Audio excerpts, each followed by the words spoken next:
शिवसेना के सरबराह उद्धव ठाकरे ने सावरकर के ताल्लुक से बड़ा बयान दिया। उद्धव ठाकरे ने कहा कि अगर सावरकर इस मुल्क के वजीर आजम बन गए होते तो पाकिस्तान का वजूद अमल में ना आया होता। वहीं उद्धव ठाकरे ने सावरकर को भारत रत्न दिए जाने की भी मांग की है। तो बड़ा बयान उद्धव ठाकरे का ये देखा जा रहा है। शिवसेना के सरबराह हैं उद्धव ठाकरे, जिन्होंने सावरकर के ताल्लुक से बड़ा बयान दिया है। उद्धव ठाकरे ने कहा कि अगर सावरकर इस मुल्क के वजीर आजम बन गए होते तो पाकिस्तान का वजूद अमल में ना आया होता। वहीं उद्धव ठाकरे ने सावरकर को भारत रत्न दिए जाने की भी मांग की है। मजीद तफसीलात हासिल करेंगे, बातचीत करेंगे, रुख करेंगे मुंबई का। हमारे साथ हमारे नुमाइंदे अमित रॉय जुड़ रहे हैं। बड़ा बयान उद्धव ठाकरे की तरफ से अमित रॉय दिया गया है।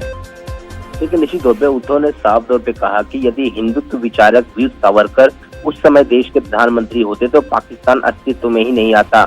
उन्होंने वीर सावरकर को भारत रत्न से सम्मानित किए जाने की मांग की। ठाकरे ने एक आत्मकथा Savarkar echoes from forgotten past के विमोचन के मौके पे कहा कि सावरकर को भारत रत्न सम्मान से नवाजा जाना चाहिए।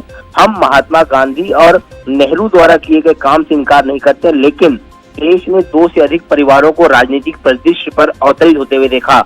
उद्धव ठाकरे ने यह भी कहा कि उन्हें नेहरू को वीर कहने में गुरेज नहीं होता यदि वह 14 मिनट भी जेल के भीतर सावरकर की तरह रहे होते, क्योंकि सावरकर 14 वर्षों तक जेल में रहे थे।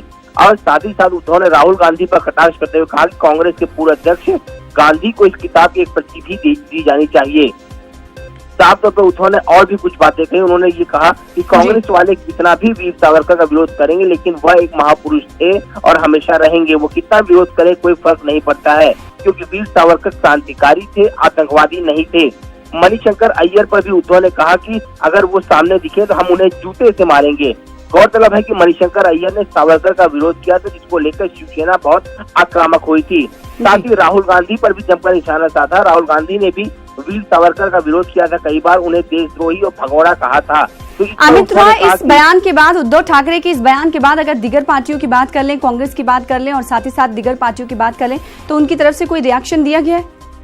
देखिए, निश्चित तौर पे रिएक्शन जो है अभी तक नहीं आया है, लेकिन जिस तरह से राहुल गांधी पर उन्होंने कटाक्ष किया उसके बाद निश्चित तौर पे जो है कांग्रेसी नेताओं का रिएक्शन आना जो है शायद अभी शुरू हो जाएगा। लेकिन उन्होंने साफ तौर पे कहा कि राहुल गांधी जो है सिर्फ अपने कुर्ता जो है हाथ पर ऊपर नीचे करते रहते हैं, उससे काम नहीं होने वाला है। वो कभी भी जो है देश के पीएम जो है बिल्कुल नहीं बन सकते हैं। तो और उन्होंने साफ तौर पे कहा कि जो भी अपमान करेगा सावरकर का, उन्हें चौक पर खड़ा करके उन्हें जूते से मारना चाहिए। तो निश्चित तौर पे कांग्रेस पर एक बहुत बड़ा जो है आरोप, बहुत बड़ा कटाक्ष ठाकरे ने किया है, जिससे राजनीति गर्मा गई है। अब देखना ये होगा कांग्रेस की तरफ से जो है इस पर क्या कुछ रिएक्शन आता है। जाहिर सी बात है, अब देखने वाली बात होगी कि उद्धव ठाकरे के इस बड़े बयान के बाद कांग्रेस क्या कुछ कहती है और साथ ही साथ बीजेपी की तरफ से क्या कुछ रद्देमल का इजहार किया जाता है। बेहद शुक्रिया अमित रॉय हमारे साथ जुड़ने के लिए, तफसीलात देने के लिए।